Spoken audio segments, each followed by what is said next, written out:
আমার সামনে এখন কোপাকাবানা বিচ, রিও ডি জেনেরোর সব থেকে বিখ্যাত বিচ।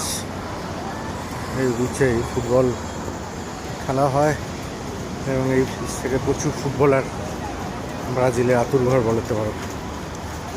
এই হলো প্রসার বসিয়েছে বিভিন্ন লোকেরা, আর এদিকে সব বড় হোটেল, আর এইদিকে দূরে দেখা যাচ্ছে পান্দেয়া সুকার।